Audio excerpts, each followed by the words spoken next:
Hey Cougar fans, Carter Gledhill with CUCougars.com, joined by Andy Lambert for this week's installment of Coaches Weekly for the football team.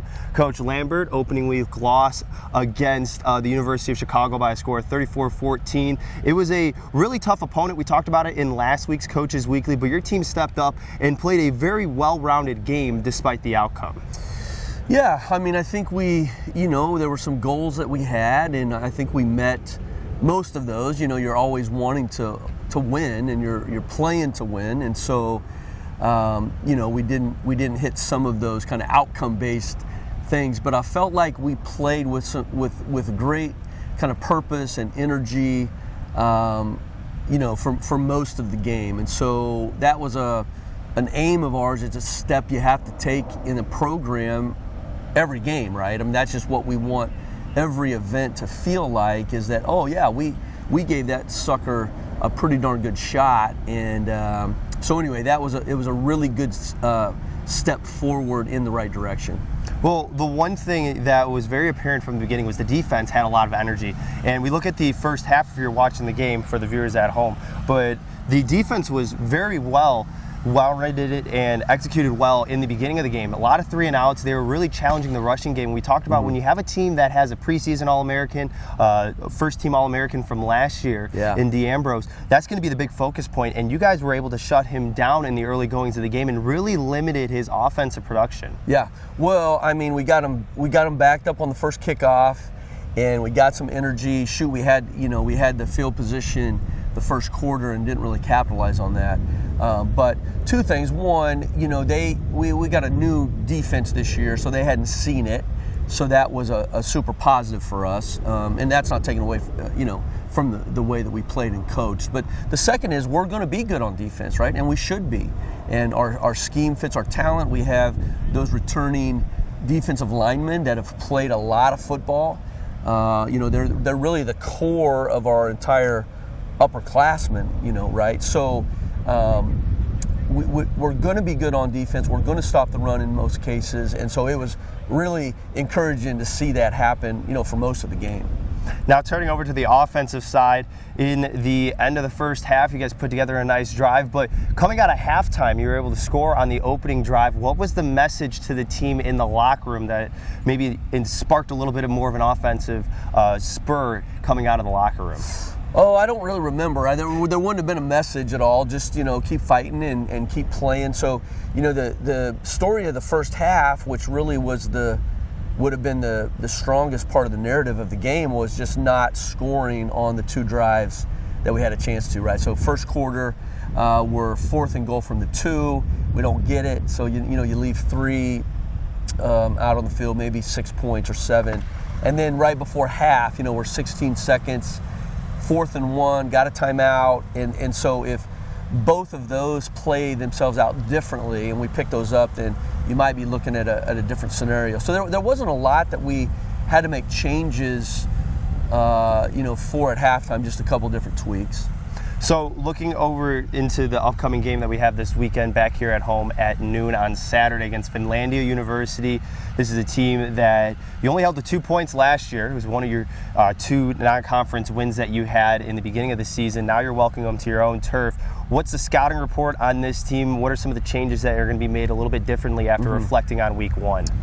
So, the scouting report, just from a system standpoint, they want to do some really unique things on both offense and defense. So they're going to run a 3-4 and blitz, but which is unique, but it's our defense, right? So we've been able to practice against that, for the first 3 weeks of preseason and then last spring. So while it is awkward to play against, we do have reps against it. So we're hoping that we can acclimate to that. But their offense is a kind of a straight T formation, and getting off the football, it's something that I haven't seen in 20 plus years probably of being a head coach, and so that creates a really unique challenge that way. So I think those are the 2 most notable things from the scouting report that I could communicate. One final question for you. You talked about last week in the Coaches Weekly, the team needs to come out with a fierce energy. That was the one thing that you were really trying to hammer home for this team. That's going to be something you look for throughout the season, especially in week 1. What's that one element that you're going to look for in week 2 against Finlandia? So I think the same, right? So can we improve on that? And then can we do it for more snaps, right? So there's just a time frame where we're not as fierce as we could be, or we lose energy, and you know that's just the way it goes. I love watching the U.S. Open tennis, right? And so these matches that are late at night, and the ebb and flow of energy on these high octane, high stress matches, and so we just have to stay at that level for more plays, more people, longer. Conditioning's part of that, right? You know, so once you get tired or get fatigued a little bit, it's harder to keep that energy. But that just doesn't change. If we go out and play our game at our rate, then the results typically are going to take care of themselves, and that's what we're trusting. So, you know, that's kind of what we have to look forward to here in the next 48 hours or whenever we get there.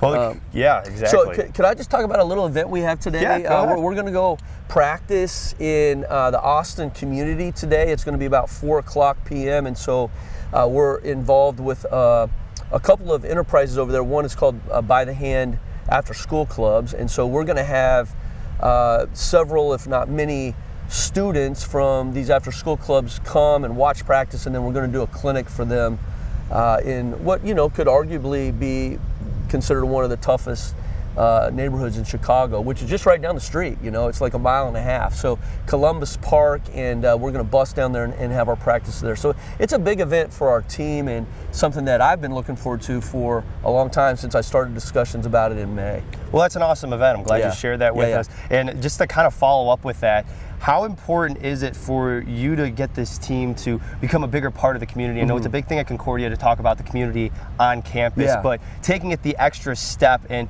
becoming part of the surrounding community. So that's the whole. Our whole tagline is more than football, right? I mean, it's more than football. It's not less than. It's not you know, either or. It's more than, right? And so that's a huge part, is to be engaged in the broader community, and not least of which are those who might be underprivileged and who may not have the same opportunity, you know, for a lot of things that our players have. And so that, whatever the case, you know, man, it's an important first step for us to be involved and to showcase sort of to our players what it means to be these community members that make a real difference in the lives of people. Well, it's more than football for the Cougars. They're taking their practice off campus today as they get ready to gear up against Finlandia University. Saturday at noon here at Concordia Stadium. We'll have the coverage for you at CUCougars.com, and you can follow along with everything CUC football throughout the year. Carter Gledhill, Andy Lambert, Coaches Weekly. Good luck this weekend, and we'll see you next week. Thanks a lot.